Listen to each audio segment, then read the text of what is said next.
All right, you ready? Yeah, Matthew Yglesias, thank you so much for taking the time to come onto this podcast. good to be here. How's it going? It's going well. To start with an unrelated question, did you know that Ezra Klein has a subreddit? Yes, Yeah, he did. because I'm not above occasionally name searching myself on Reddit, and I would say the number one place that I come up is on the Ezra Klein subreddit. Man, I was gonna I felt like I wish that I could have been the person to tell you about it for the first time. I could have, I'm sure that No, there. Yeah, you yeah. know, it's you get into this. I don't know. I mean, I'm sure there are people in this business who are less self absorbed than me and are not tracking their mentions across the whole web. But I'm out there. I want to know what people are saying. Yeah, well, I'm sure that you've heard this if you've been on the Ezra Klein subreddit. But back when Ezra did an AMA in like mid 2021, there was someone who Hmm. asked him the question, "Do you ever worry that your friend Matt will get canceled for his hot takes?" And then you just responded by saying, "Well, he responded by saying you cannot cancel Matt Yglesias. You can only make his takes hotter." Uh, I think that's true. You know, I was saying to somebody the other day that I don't know who this is a quote from or one of these things that's apocryphal, but there's a saying that, you know, if you're taking flack, it's because you're over the target. Um, and so, you know, I mean, I try not to say things that are wrong. I try to listen to criticism respectfully. And, you know, I get things wrong all the time and I want to hear from people. But usually, you know, the fact that you're getting pushback on something is often an indicator that you are, you know, hitting on something that's real and meaningful and like matters.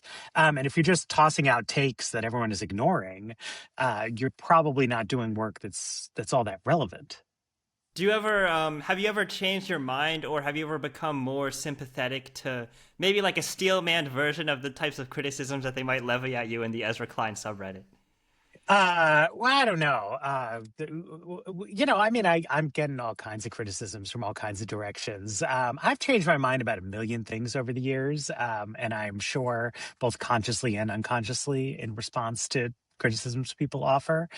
Um, you know, I mean, but there's two different kinds of criticisms that I hear. You know, I will say specific things, and people will say, "Well, you know, the thing you just said isn't true." And here's why I think it's not true. So that's good. You know, you want to hear from that. I also get criticisms of like my whole approach, you know, and sometimes people will say, ah, you know, like Matt should be nicer or something like that. And on those kind of things, I don't think there is like a canonical right answer. You know, there's no one correct way to be a political columnist. There's no one unique level of contentiousness versus catch more flies with honey that's correct. Like you need multiple people pursuing different strategies, doing different kinds of things. I just think my personality lends itself to a certain way of doing things because I think most people are a little psychologically conflict averse, and you know that influences their writing. Yeah. Do you think you tend to be more conflict averse when you're like writing on Twitter or when you're writing on your blog? Uh, I don't know. You know, I'm obviously I'm most conflict averse when I'm talking to real people. I'm like actually a nice guy in person. You know, I think that it depends what we're doing. You know, like I write now occasionally for the New York Times, and when I'm writing for a fairly broad audience there. I'm trying to say things that I think are controversial enough to be meaningful, but I also want to make it go down smooth. I want to persuade that large and influential audience that I am correct. On slow boring, you know, I'm catering to a relatively small group of paid subscribers. They're like the real heads.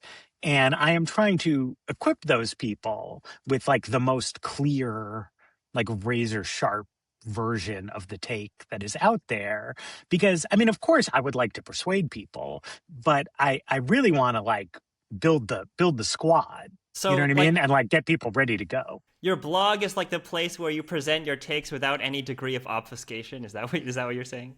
I would say it's not that there's no degree of obfuscation, it's that there is I am trying to find the tension points and really amplify them and elevate them. So I had this piece out today where we're recording on May 14th, and it's about like a clean energy abundance vision. And I take a few shots at people who are working on virtual power plants, distributed energy resources, efficiency type things. And some of the pushback that I hear from people is like, well, why not both? These things go together. And I agree with that on some level. Like it's bad to be wasteful if you can avoid it. We should try to use resources efficiently, et cetera, et cetera. But I want to get people to see that there is a contrast of ideological visions and goals here, and that does matter. Because politicians and political elites are just kind of masters of coalition management. So they like to say, like, can't we all just get along here, people? And to some extent, like, we can and we have to. This is a two-party political system. You don't get a majority in Congress around like a crystal clear vision of a policy idea.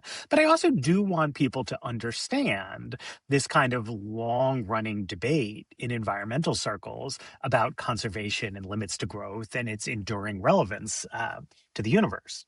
So maybe like when it comes to like different factions within the left and how they differ and how they might be the same, maybe your friend Ezra is the type of person that's more willing to be like, we have a lot more in common than you think, and like he's the one that tries to be the bridge builder, where you're the one that's like trying to exacerbate the conflict and pay attention to like the sorts of disagreements that other people might want to sweep under the rug. Is that what you're saying? No, he's a nice guy compared to me.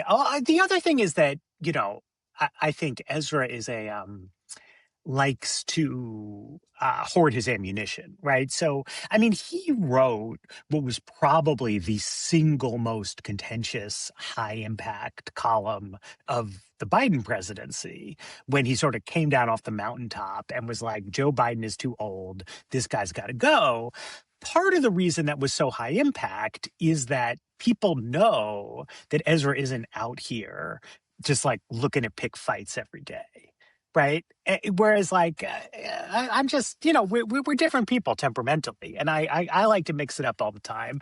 So I don't think if I said one day, oh, like Chuck Schumer, he's no good, like nobody's gonna care. Because I'm just picking fights with people all the time. It's not like, oh my God, how could he say that?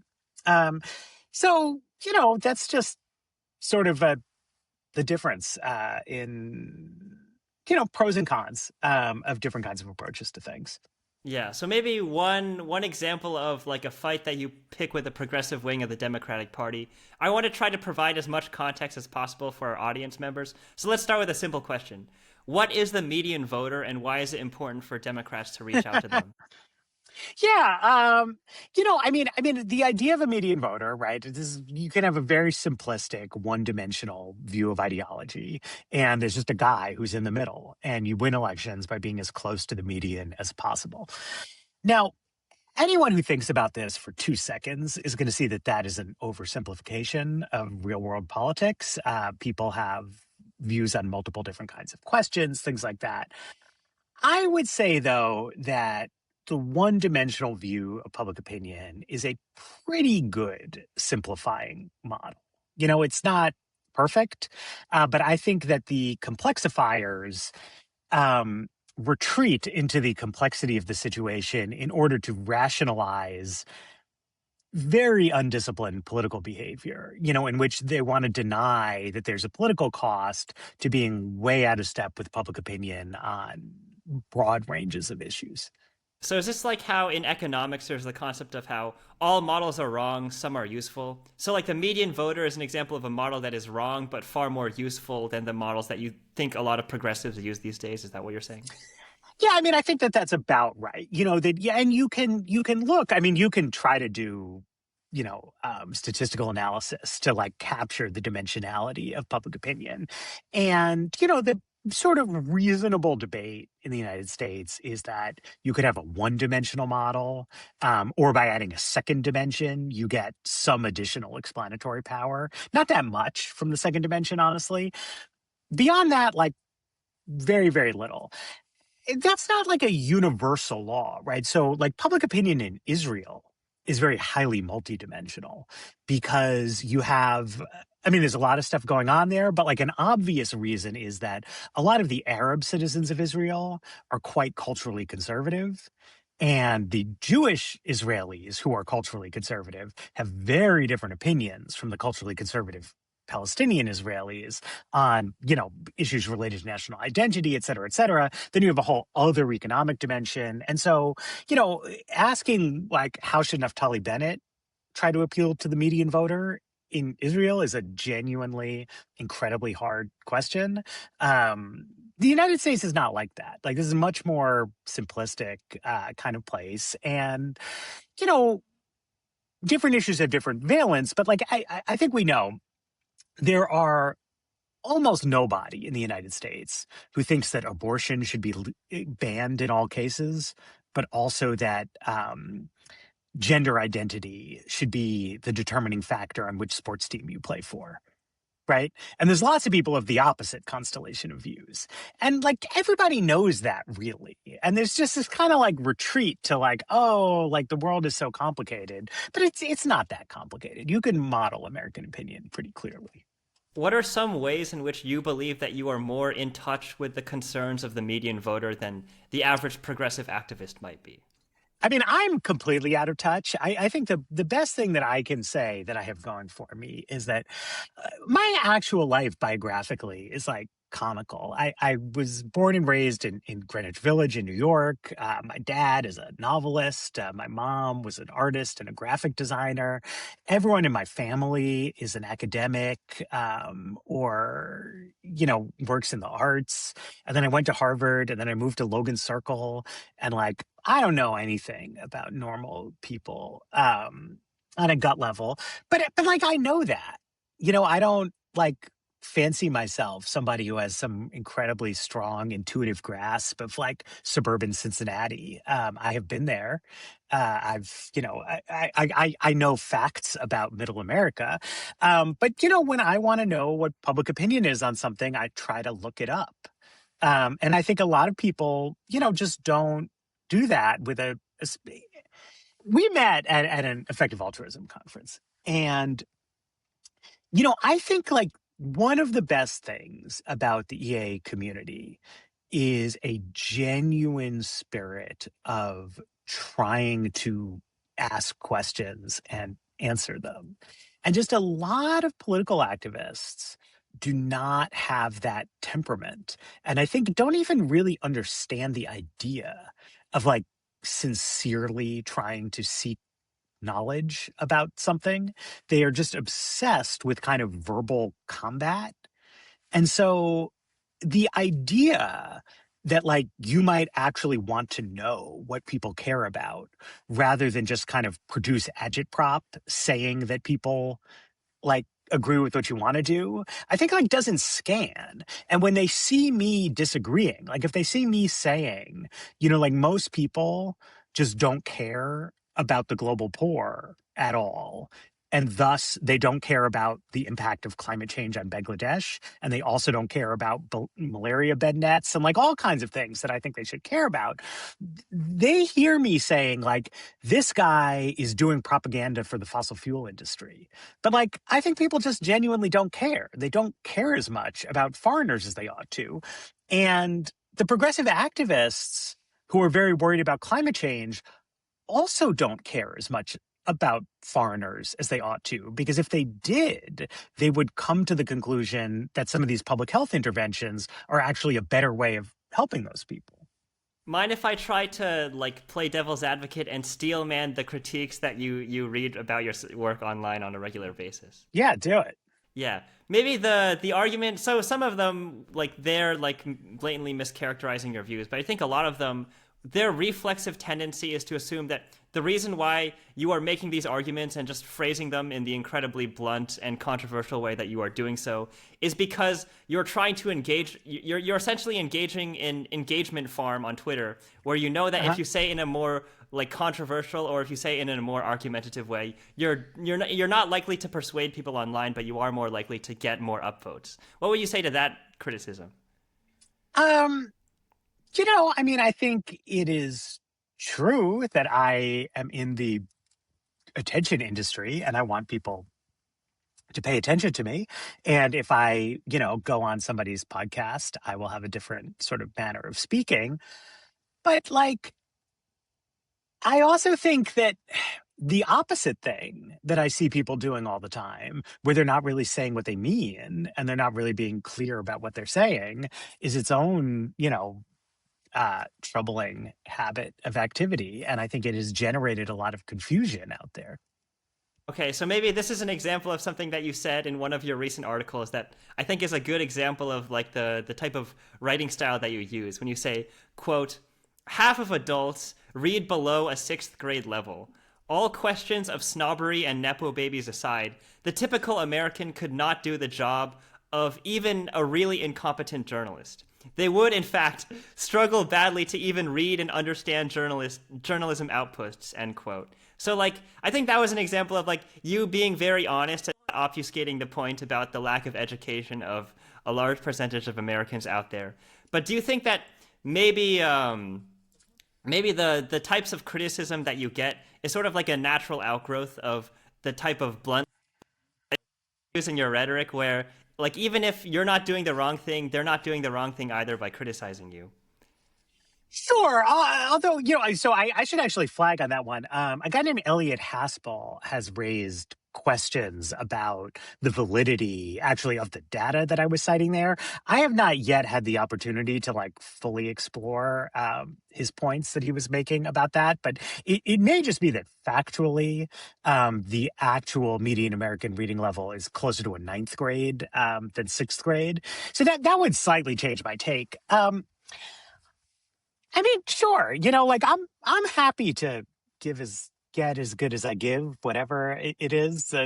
What's good for the goose is good for the gander. I mean, I don't know what's going on. But I think that in general, a kind of more, you know, forceful statement of the facts is important to actually understanding some of these situations. I forget exactly what the context that was all coming up in was, but I think that there's like a general tendency of, educated this kind of discourse class people to lose sight of how detached we are from the typical person's experience of the world, because you re-baseline to yourself, right? So something that I always think about in this term, there's kind of like a stereotype of like the dumb jock that exists. And one reason for that is that like good athletes get a boost in their college admissions. So like at any given school, like the football players are in fact probably not as smart as the average person who's there on campus. Um, but actually, like college athletes are smarter than the average American. And you can see the football players specifically, and like they actually make football draft candidates take an IQ test as part of the combine. And NFL players are not like dramatically smarter than the average person, but they are above average in intelligence. But if you are in like a little, when I was in college, like I took a political science class with a guy who went on to be an NFL quarterback. And, he was like one of the least impressive people in that seminar, but like that's a smart guy. And, you just like miss out on what reality is like. And the world is full of dummies. And it's like very rude to point that out. But then people get obsessed with things like, oh, all the people voting for the other political party, they're so stupid. Like this other party's full of idiots, which is 100% true. But then it's like the people voting for your favorite candidate are also full of idiots. And it's just a lot of idiots out there. And so, like, maybe the argument that you're making is part of the reason why there are a lot of idiots is because people are not like people are not rude enough to point out the flaws of other people. I mean, that's part of it. There's a lot of, you know, there's a lot of things you can do with language, right, as an endeavor. And one thing that a lot of people do is try to come up with verbal formulations that paper over differences to achieve like surface level agreeability. I was a philosophy major, and I wouldn't say like philosophers try to be rude, but like the way they teach you to do philosophy writing is the opposite. That like you are supposed to be trying to draw distinctions between different things that a person might conceivably mean by a given turn of phrase. Practical politics, I mean, which I care about a lot, tends to be the opposite, right? You want to come up with a slogan that a lot of different people can listen to the slogan and be like, I agree with that. That guy knows what's going on. Like, yes, we can. Like Obama's slogan when he was running for president. I actually, one of my favorite examples of this was John Fetterman, who has become controversial for other reasons. But he liked to say, well, we've got to make more shit in America, right? And one way of reading that is a kind of like an abundance framing, right? Like we need to increase the productive capacity of the American economy. Another way of reading it is a kind of a trade protectionist reading, right? Like we need to be like less dependent on imports in the United States of America. And there's a good verbal formula for both doing sort of like steelworker politics in Western Pennsylvania, but also having like the smart center left people be like, yeah, this guy knows what he's talking about. And it's because you're not actually probing the question of like, what do you mean by we need to make more stuff in America? Like how do we draw the distinction? And like I'm working on a piece now and I'm trade stuff again, and I'm drawing like incredibly fussy distinctions between like labor oriented protection and like developmental industrial strategy. And this piece is very like low. It's not like hot takes, it's not going to make people angry, but it's just the same thing where I think it's important to try to be precise and try to draw distinctions in my work and my writing because I want people to think more clearly about these problems. So you're right that a lot of the time, both pundits and especially politicians, they tend to talk in like a sort of platitude-y way where you're sort of papering over the fine distinctions and disagreements that many different coalitions might have with each other. So how about this? I'll give you permission to sound as rude and as brutally honest as you want on my podcast, as long as I have permission to do the same with you. Yeah, well, let's rock it. Yeah. All right. So tell me some more like policies. Tell me some more ideas. Tell me some more examples of the ways in which progressives to your left. Tell me how you think that they're out of touch with the concerns of the median voter. Listen, everybody is aware that, it's like affordability is sort of the slogan of the moment. And everybody is trying to be responsive to that. And yet I think that Democrats really, really, really don't want to break with labor groups or green groups in any kind of a substantive way in order to address, affordability, quote unquote. And it just has generated a lot of, I would say, like unclear internal conversations where you'll see a bunch of Democrats, left of center people together in a meeting in DC, and they're like talking about their affordability strategy. And I'll want to say, and sometimes have said, are we talking about a strategy to actually prioritize the voters' cost of living concerns? Or are we talking about coming up with a way to lie to voters and make them think we're prioritizing those concerns while doing something else? That's obviously a rude question to ask. And nobody wants to say like, no, this is a strategy session about lying. But I think a lot of the time that's what people want to do. And then you start wasting time, right? In a kind of like a pointless side issue when like, if all you're actually trying to do is like optimize for like a deception problem, that's a different conversation than, well, we want to like solve this problem. And yeah, I mean, I think that's like the sort of most operative short-term one.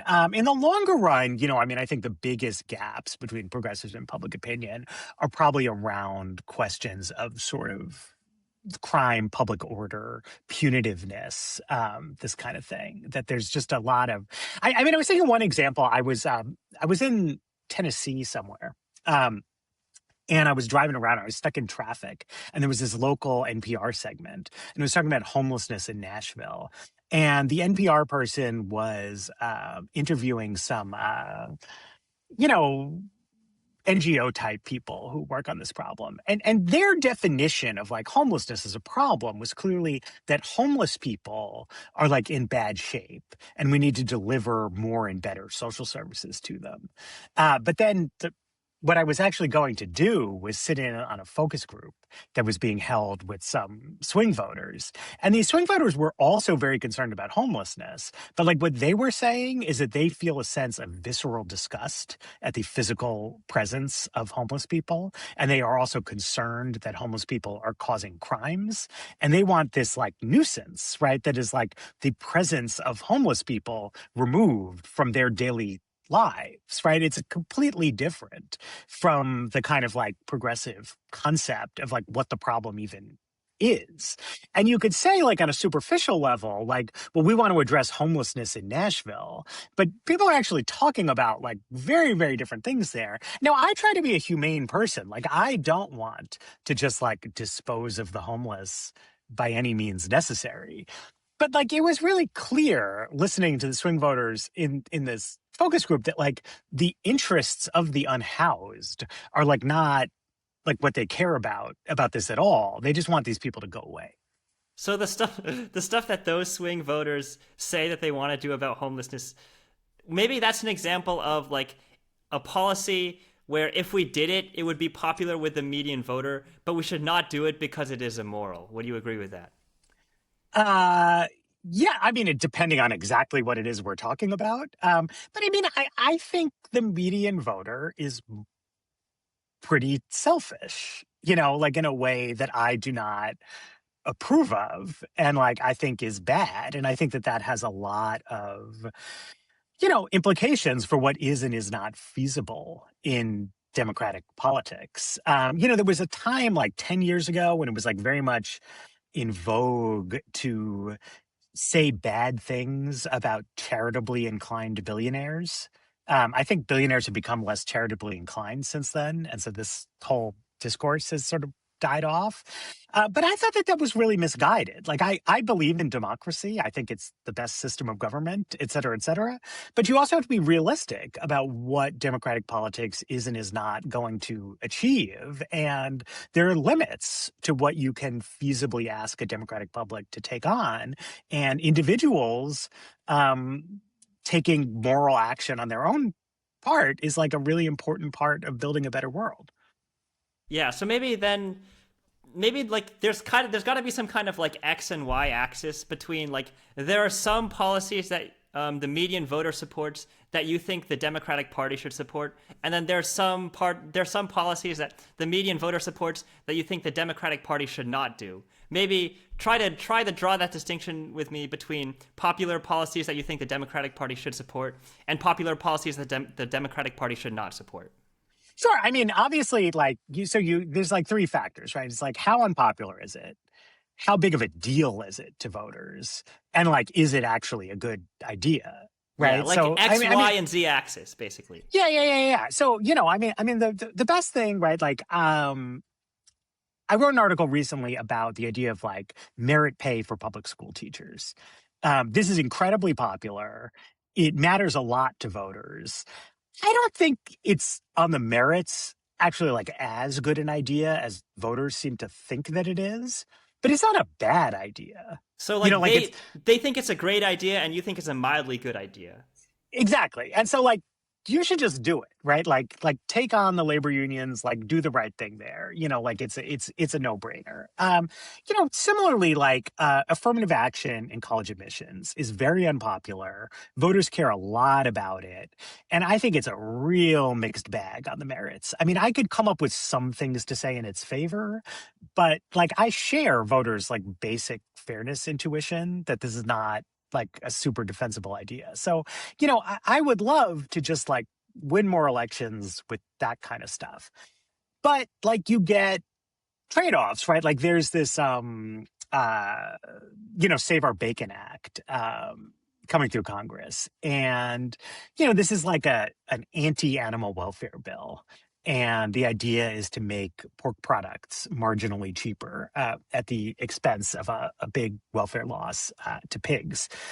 I haven't seen like detailed polling on this, but everything I know about politics suggests that like voters like this bill and there is a political price to be paid for opposing it, I would think, it's good to try to expend your political capital on stuff like that, stuff that matters, stuff that is not that actually requires, I think, like systematic legislative solutions to really make any kind of headway on. And, it's unpopular, but it's also a little bit below the radar, right? Like, this is not like an obsession of the national political class.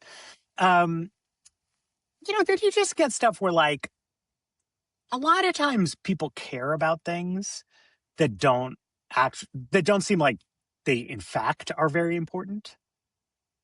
You know what I mean? So, like, people on both sides get mad about anything that you say about this question of, who should play on sports teams of which gender. I just think clearly, like, you could arrange society either way around that. Like, it was not like, Society would you know, continue to function roughly the same. yeah. And even though it would be different, I mean, I don't just want to say, like, well, it wouldn't make any difference. It would make a difference. But it's just like, how big of a difference would it be? Like, how important is it ultimately? I think just like not that important. And like, if you say, and I get that it matters to people, because if you want to say, if you are a transgender woman and you want to say trans women are women, then if a trans woman is a woman, then she should be able to play on the women's soccer team. But if it was called the cisgender women's soccer team, then does that resolve the problem? Like, maybe, right? Like, I mean, I don't know. Stepping way, way back, the question of like who governs the country is very important. And the question of like how do we regulate access to gender segregated school sports teams strikes me as genuinely not important. And like something where I think politicians should just do what voters want. Yeah. Like it doesn't matter. And if somebody thinks that I'm wrong, and this like is way more significant than I believe, like try to change people's minds.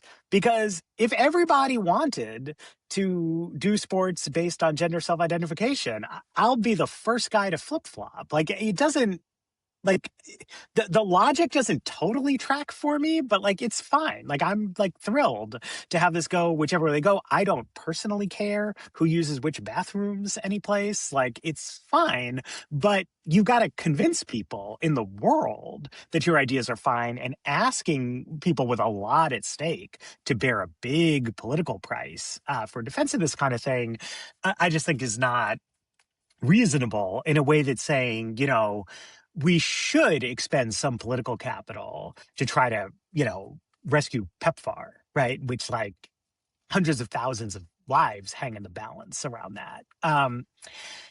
And, I mean, I talk to people, politicians and ex-politicians and things like that. And, there's members of Congress who feel, I think with some reason, that they lost their seats in the 2010 midterms, in part because they voted for the Affordable Care Act.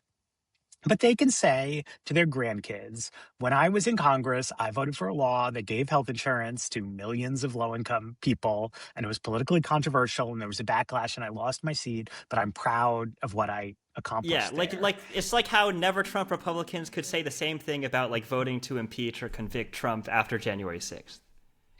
Yeah, but you gotta like, yeah, like just ask yourself, like what are we doing here? Like, because I mean, it's like democracy is tricky, right? Like the voters deserve to mostly have their views represented, but also like we want to have good outcomes, but we don't want to have people just like charging into buzzsaws for no reason or doing things that are bad on the merits and unpopular just because of internal interest group pressure and conformity. Yeah, so maybe like the sentiment you're saying right now is that like assuming like in general like there are obviously exceptions, but barring those exceptions in general, Democrats need to be more in line with the concerns of the median voter. Do you believe that like Democrats are too left wing and they need to moderate in order to become more in line with median voter concerns? Yeah, I mean, I think especially on some of these issues related to race and gender identity, on issues related to crime, and then, specifically on trade-offs around climate change and local economic growth, that we need to see more attentiveness to public concerns. And especially because, you know, we're talking about Democrats, I'm a Democrat, but this is a bilateral relationship, actually. Like, the reason that politics seems so crazy and bad to people is that both parties are quite far off center, and they tend to we're having this seesaw of backlashes, right? That makes it hard to have a stable congressional regime in which some of the quieter behind the scenes, just professionals making deals with each other, can even take place. I remember back in 2020, 2021, like the peak woke era when left wing cancel culture was a much bigger deal. There was a Hmm. lot more opposition to the stuff that you might say about how Democrats need to moderate when it comes to topics like race or crime and so on and so forth. But I would say, would you agree with me that Democrats have already moderated pretty substantially on those issues over the past 4 years? Uh, they have definitely walked away from some dangerous cliffs. I think that there has not been a recognition that the 2012 era Democrats were already considered by most voters to be too left wing on those topics. They went further left, got really stung badly by it, and have sort of walked back to a workable level of unpopularity around these kinds of things. But there was so much internal struggle to get there that it's they think they've become these real killers, who are locked in on public opinion, but are still, quite far out there. I think. And I mean, that's okay. You don't need to be popular all the time if you have really, really strong feelings about it. But another one that was on the list, I mean, I wrote this up for the New York Times. It was based on research by David Brookman and Josh Kalla. But one of the most costly things that Democrats support, politically costly things, is special treatment for minority owned small businesses. This polls terribly. It's more salient with voters than I would have thought that it was.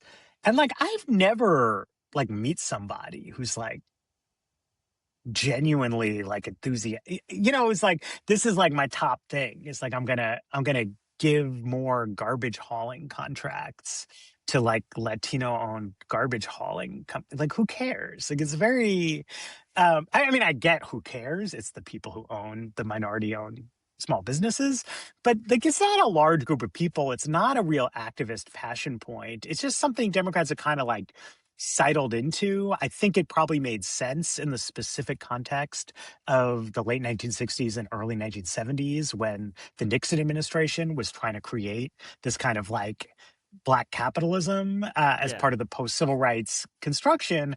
But it just it hasn't really taken off. I did a podcast with my friend Jerusalem, and I mentioned to her this thing that the DC public schools contracts for its cafeteria services with a company called Sodexo Magic.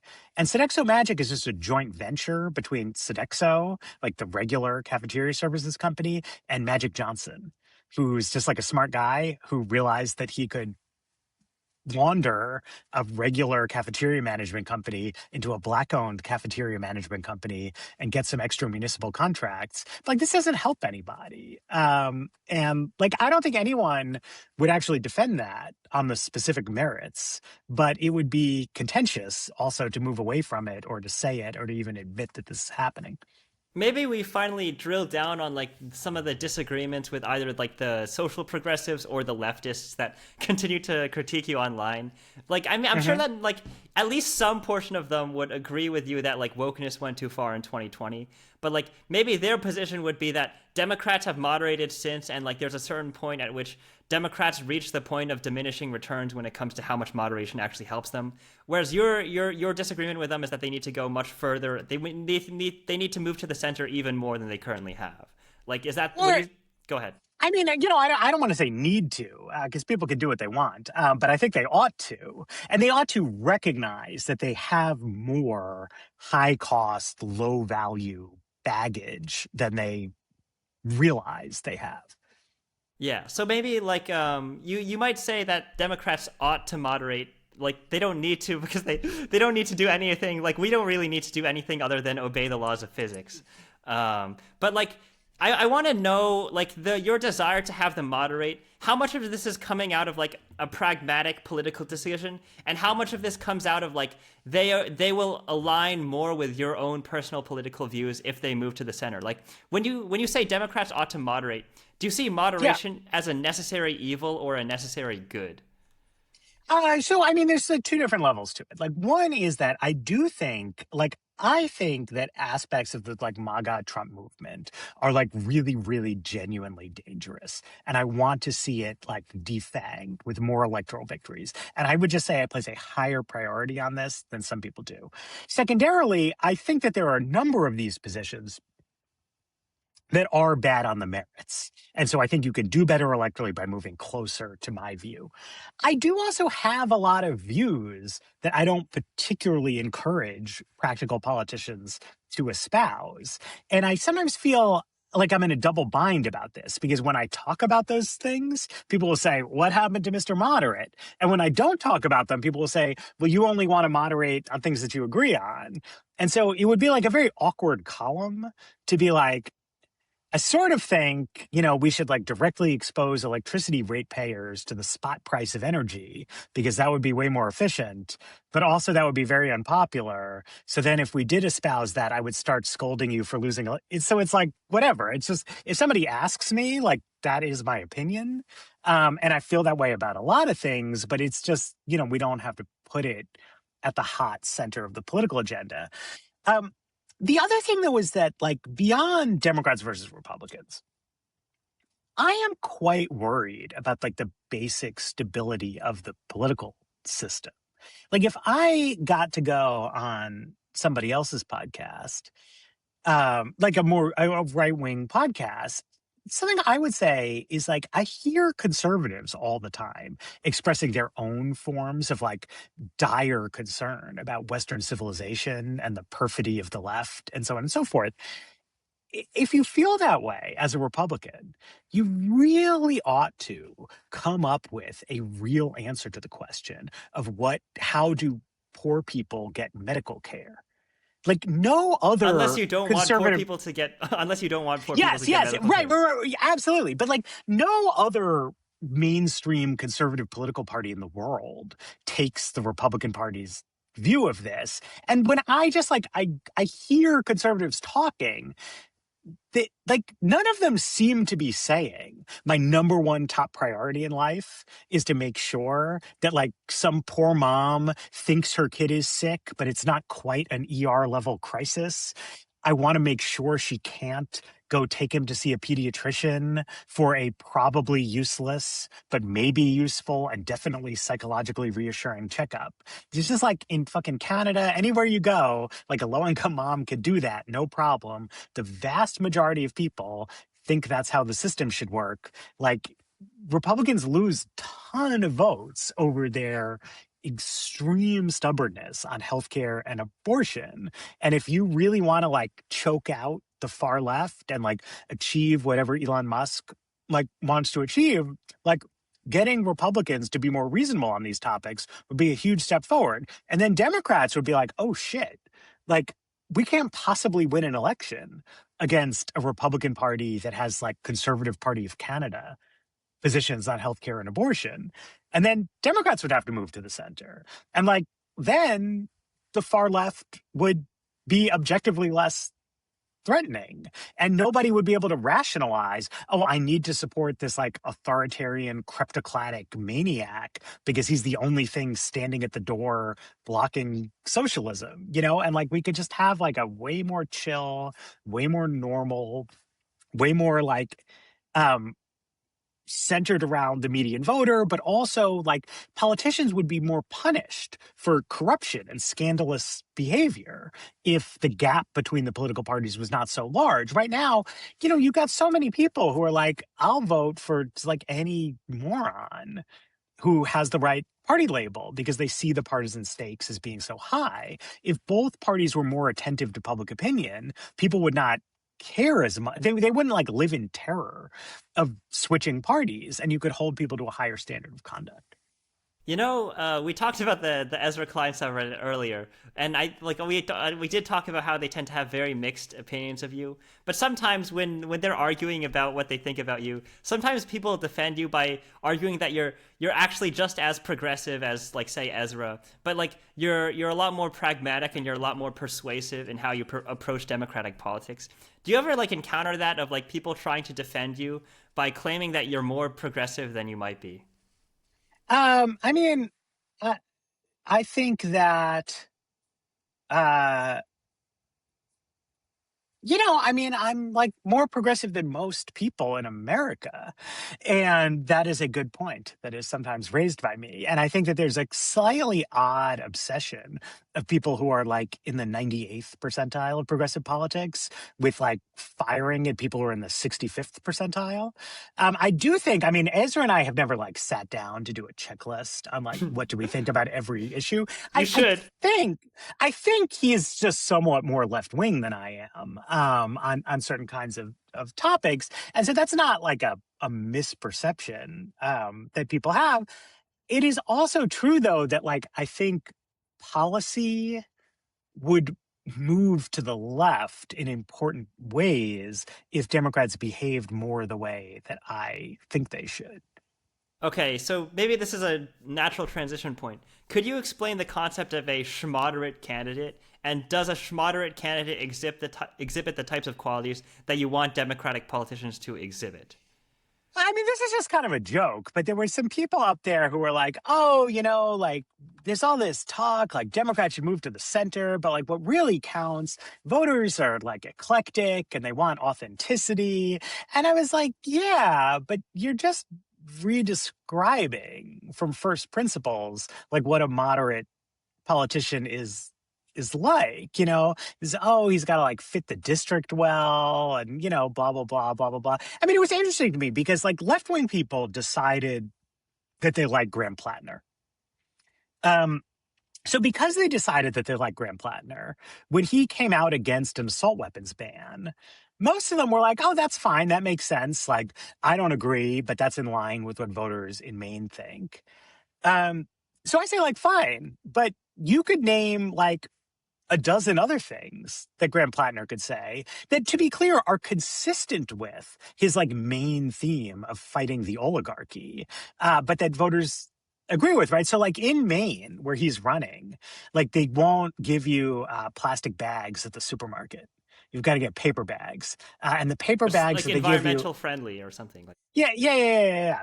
And the paper bags that they give you don't have handles. Like here in DC, I get like good handle paper bags at Whole Foods and Trader Joe's. But when I go to Maine, I get these horrible ones, and they rip and they break, and it sucks. And it's like, does banning plastic bags fight oligarchy? Like, no, right? It's some weird environmental thing, and I think like Graham should go assault weapons ban on a billion other things. And maybe he would never be considered a moderate because he was a left-wing insurgent, but he could be schmoderate, like he could be a guy who says things that his constituents agree with because he's mainly focused on his top priority of fighting oligarchy. And if people feel more comfortable like reasoning in that direction, great. Yeah, voters are more like enthusiastic when it comes to populism about dealing with corporate power, fighting the oligarchy, dealing with the billionaires and inequality and all of that. Then like there are some policies in that direction that would be a good idea, and there are some policies in that direction that would be a bad idea. So you think that you should focus on the first thing because it overlaps with their populist rhetoric. Is that what you're saying? Yeah, try to be good ideas. I also just think that for anybody thinking about politics, that just setting priorities will naturally lead you in a more pragmatic direction. right? And then a lot of problems are downstream, not of like people's ideological self-conception as like, oh, I'm very, because I see the other thing, right? I see Democrats who think of themselves as very, Democratic elected officials who think of themselves as very moderate. But because they're not prioritizers, they like have actually like backed themselves into a more extreme set of policy commitments than I think they realize. And you see a lot of this, like I call it this like duality between governors and senators. Because if you're the governor of a state, you have to deal with budget constraints, right? So you like ultimately have to say, okay, I had, $1 billion to spend. And like, I'm a Democrat, so I believed in spending the $1 billion. I didn't just cut taxes. But it's like, I had to pick something to spend the $1 billion on. And that meant I had to tell somebody, I didn't actually think your idea was that good. That's why I spent the money on the other guy's thing. If you're a senator, you can just sign on to every bill. And then like they mostly don't pass because laws mostly don't pass. And then everybody will like you and you're in a safe seat. And you can just be like, I'm like such a pragmatic guy. I'm not like out here saying we should defund the police. And then you look at the set of bills you've signed on to and it's like 80 trillion in new programmatic spending. But because you're not like in a accountable position, you don't need to actually set priorities. So I guess like that's my message. If people like want to not think of themselves as moderate, just like think of yourself as a prioritizer. Like what do you care about? And then try to scale it down. And then of course, ideally, what you would pick as the thing to care about is something that's actually good and important. That's a high bar for people to reach, but I try to set priorities that I think are important. This kind of reminds me of something that Dylan Matthews told me during the Biden administration, where like when it came to all of the different like bills that the Biden administration was trying to pass, like the American Rescue Plan or the Inflation Reduction Act, back in those days, Joe Manchin and Christian Sinema were the examples of Democratic senators that were more like obstructionists and less willing to pass Democratic bills. But like there were plenty of other senators that were essentially like signing on to what was like being passed explicitly. But they were like, if they had a certain concern, they would use Manchin and Sinema as human shields. But Yep. they didn't want the reputation of those two. But they had like that didn't mean that they enthusiastically supported the bill. They just didn't want the reputation of the two people that were opposing the bill. Um, yeah, Absolutely. Yeah. yeah. Yeah, no, Go ahead. I totally agree with. Yeah, Dylan's diagnosis of that was spot on. Yeah. So that are there any examples of unpopular progressive stances that you think Democrats should spend more of their political capital on in the hopes that they might be able to successfully shift the Overton window leftwards over time? I mean, there's an Overton window question, but then there's also just like, what do you do, right? I mean, you don't need to be like popularity maxing at all times. I mean, I think the stuff that is within the scope of politics that's really important is things related to housing supply, things related to clean energy, infrastructure build out, and things related to sort of like world peace and international development, So if I see people spending down political capital working on those causes, I'm thinking, these are big, important issues that have big long-term payoffs. I think that they are tractable. Like I think in the sense that like when these things are up and running, there isn't necessarily like immediate backlash. Yeah, like you could do it, right? Like even if you wouldn't want to say to voters, like this is like my number one thing is like I want to make people in Malawi be less poor. Like if it worked, it's just good. It's just like a positive flywheel, and you could easily get away with it. Um, you know, then like I want to see politicians addressing more mundane voter concerns, like about their healthcare and like is like the public schools their kids go to. Like my kid's in public school, and so I also care a lot about his experience of fifth grade. And the part of me that has like read research is aware that like objectively, this is probably actually not that significant in terms of the long-term trajectory of his life, but it still matters. It's an ongoing human experience. It matters to me. So the that should be the mix. Like do stuff that works on things people care about a lot, and do stuff that works on things that are very, very important even if voters don't love it. So this is going to sound a bit out of left field, but you have talked about in the past that like you think that like Trump and a lot of the norms that he's setting are very concerning to you. You would agree with the assertion that Trump is an authoritarian, right? Yes. Who do you think is more responsible for the rise of authoritarianism, voters or politicians? Uh, well, I mean, in an ultimate sense, the voters are the ones who are responsible. But if we want to know like what's changed, I don't think the electorate became like sharply more open to authoritarianism. Yeah, In the mid 20 let's teens. let's create another x and y axis. Maybe there's a difference between causal responsibility and moral responsibility. So who do you think is more causally responsible for the rise of authoritarianism, and who do you think is more morally responsible for the rise of authoritarianism? Huh. I'm not sure that's the axis I would. I guess I was trying to say that like the proximate cause is the politicians, and the sort of ultimate cause is that public opinion is just a little less, a little more illiberal than I would like it to be. I don't know. Do I even believe in moral responsibility? I'm not sure. These are hard questions. Yeah. All right. So maybe like one example of a direction that the Democratic Party wants to go in as a way to compete against authoritarianism is to be a lot more populist. This is where we get the whole leftist rhetoric about fighting the oligarchy, because a lot of people believe that that is genuinely the solution for what the Democratic Mhm. Party should become to fight people like Trump. What do you think of Zoran Mamdani's tenure as the mayor of New York so far? As like mayor qua mayor, like I feel like he's doing an okay job. What it reminds me of is everything I've ever read about when Bernie Sanders was mayor of Burlington, which I was a little kid when this happened, but as I understand it, it was like a huge news story that like some third party socialist won a mayor's election. But then as mayor, he like reconfigured some waterfront development deal in like some way that voters liked better, but like they went forward with the waterfront redevelopment, and he lowered property taxes by increasing taxes on hotels. And he made a new contract with the police union, and he was hardworking and energetic and got city services functioning well.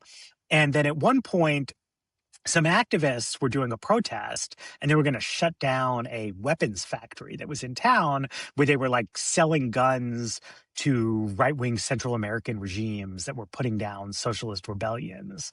And there was a lot of pressure on Bernie to like join with the protesters. And then ultimately he was like, no, I got to side with the workers at the gun factory and like arrest these protesters and keep it open. Which is to say, like, he was just trying to be a good mayor of the city. And I feel like Mamdani just turn off all the discourse. And like, that's what's going on here. Not that he's flawless, but that like he had a budget deficit. He went to Albany and he got some extra money from the state. He's making some tax changes that seem reasonable. He's abandoning a lot of his spending pledges. He's making a deal with the police chief so she stays on. He's like he had this like really stupid idea of city run grocery stores, which he like cut down to, well, it's going to be a 5-store pilot, and now it's going to be like a 1-store pilot.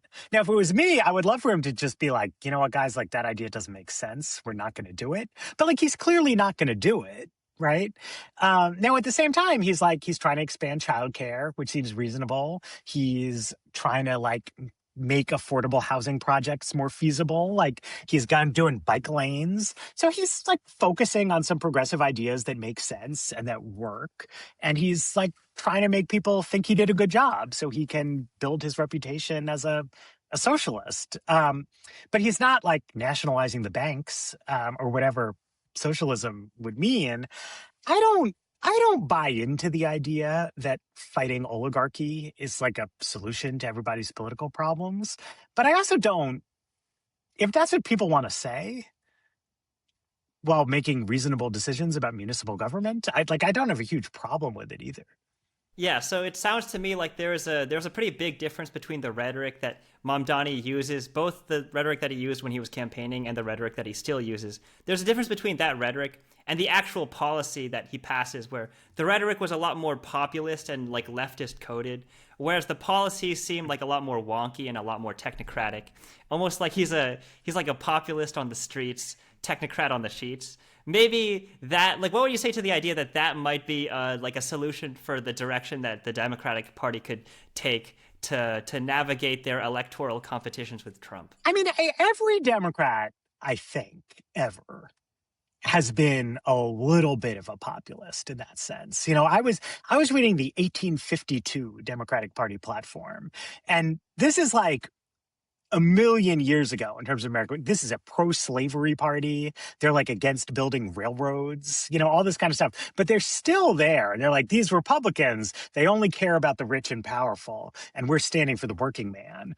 And that's just like, that's what Democrats say. And like, it's fine. Like I don't think I sometimes hear this stuff and people are like, wow, what an amazing new idea. But like, you look at how Al Gore campaigned, how John Kerry campaigned, how Barack Obama campaigned, how Bill Clinton campaigned. It's like Democrats say they are standing up for the little guy. And they like, in fact, do stand up for the little guy more than Republicans do in certain key ways. But I think the good ones also recognize that like a market economy is a positive sum undertaking, and you don't like actually want to get rid of private enterprise and entrepreneurs and business people. So like that's all just like all fine, and I think we'll probably shake out in a reasonable way sooner or later. Final question. Would you ever consider doing an AMA in the Ezra Klein subreddit, considering how often people talk about you there? I mean, I'll do an AMA somewhere.